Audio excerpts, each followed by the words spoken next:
Hello student, welcome to my YouTube channel Vision Class. Today we are seeing about NTA UGC NET Paper 2 Commerce Unit 3 Business Economics Part 2. Today's topic is Scope of Business Economics.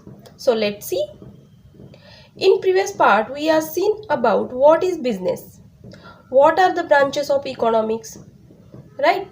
There are two branches in business economics, namely microeconomics, which deals with the internal matter of a firm, and macroeconomics, which study the external factors. Right?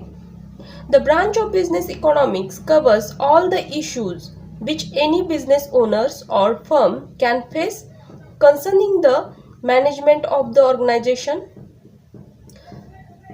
Several factors can affect the working of a business, ranging from internal matters to external issues such as the environment. Since the branch of study covers a wide spectrum of a possibility in business management, we can say that the scope of the subject is large. Right? In this part, we will go through both these sections and understand the scope and importance of business economics. Fine. So let's see the scope of business economics. Under microeconomics applied operational issues, there are theory of demand, theory of production and production decision, pricing theory and analysis of market structure, profit analysis and management, theory of capital and investment decisions. That theories come under the microeconomics operation issues, right? And under the macroeconomics applied business environment, in that economic environment, social environment and political environment are come, right? So let's see one by one. Microeconomics, the scope of business economics.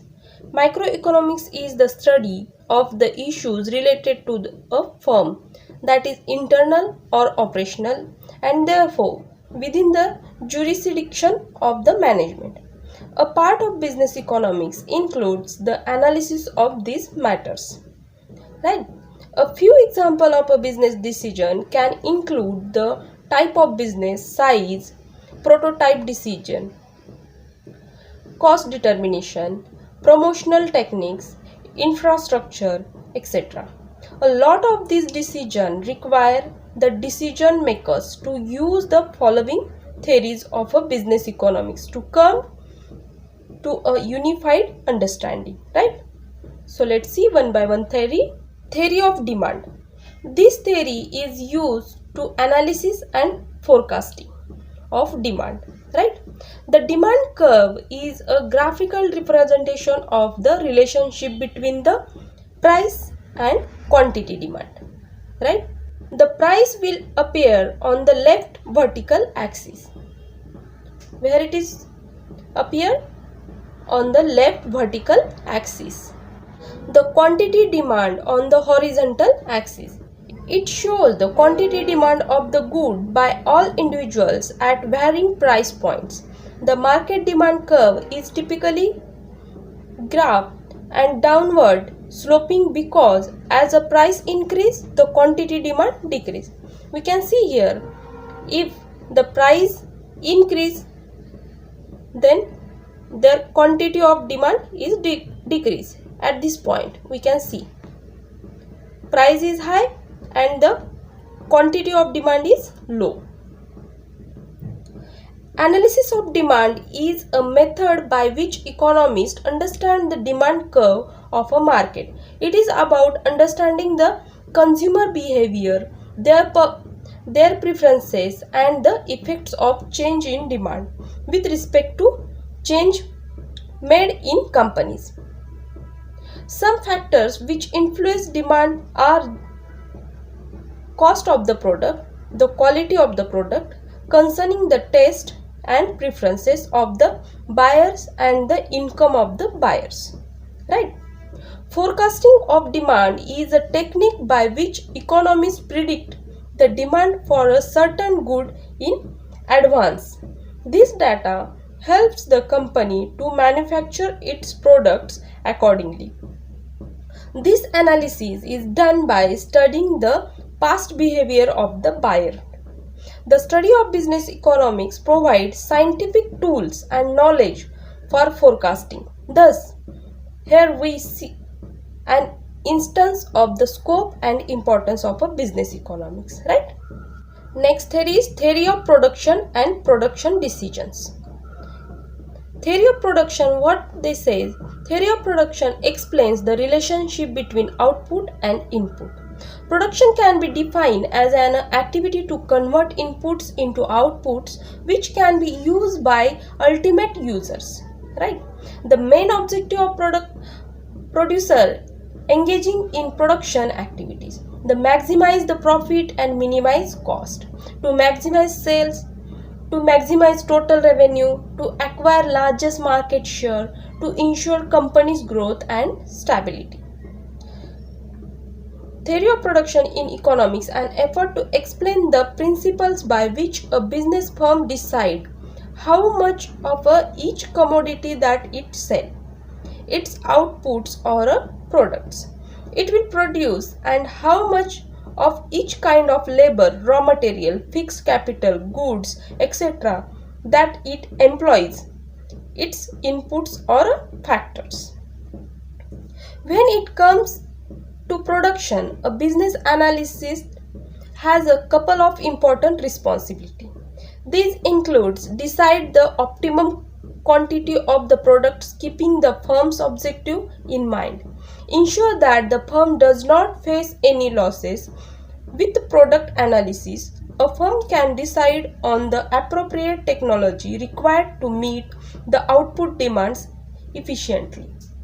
On the other hand, a study of cost analysis lets the firm know who changing period of a production, size of the factory, etc.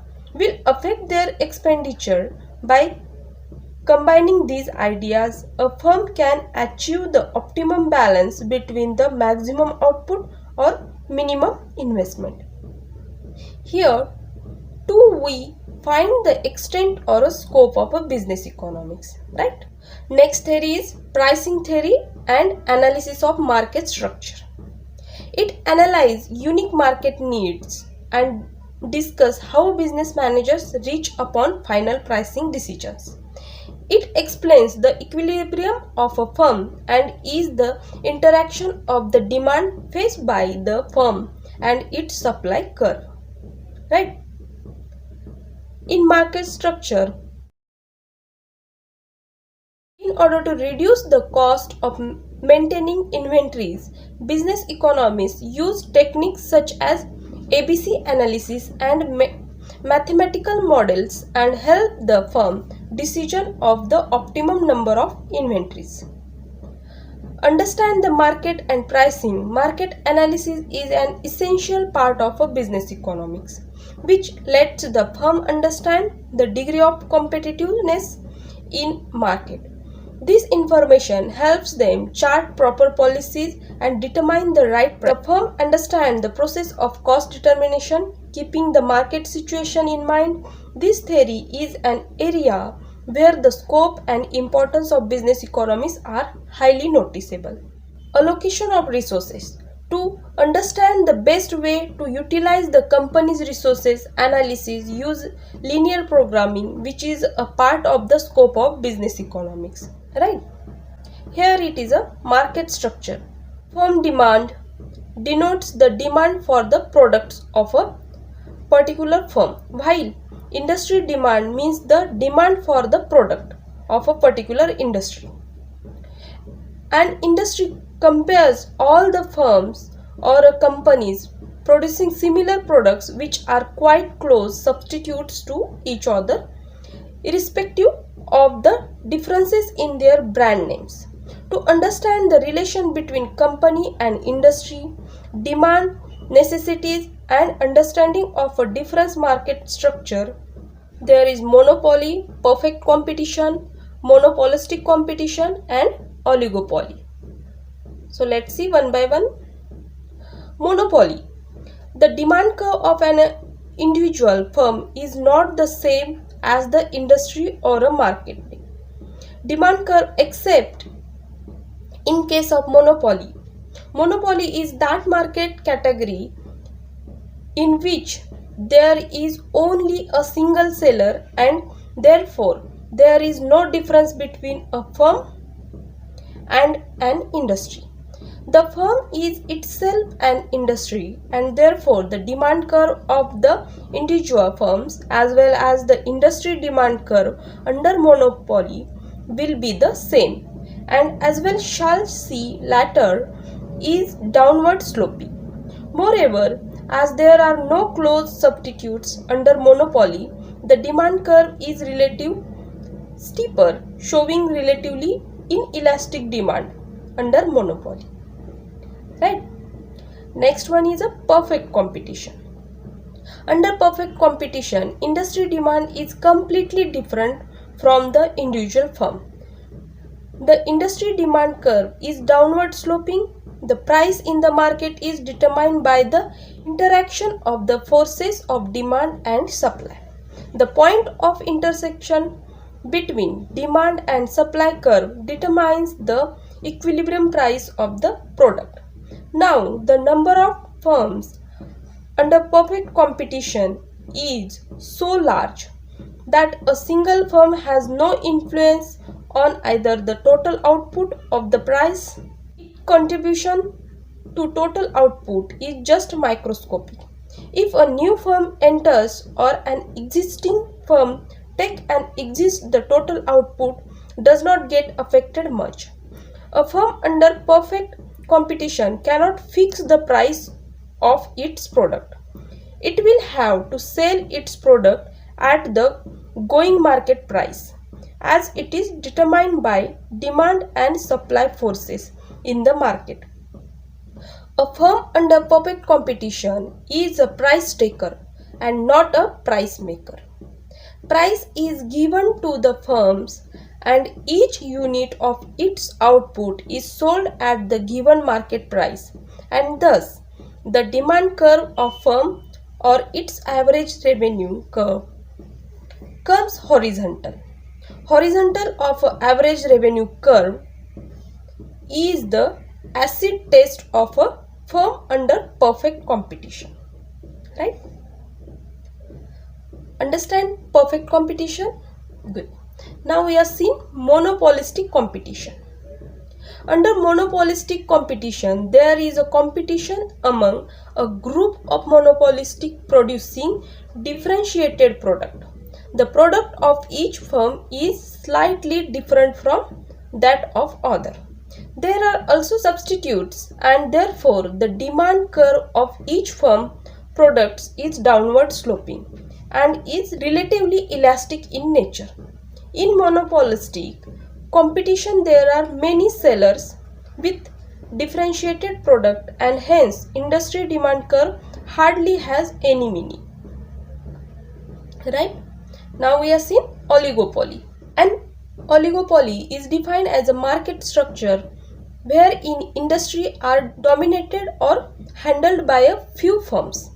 Oligopolistic market structure dominates the market structure available, accounting half of the total outputs in the world.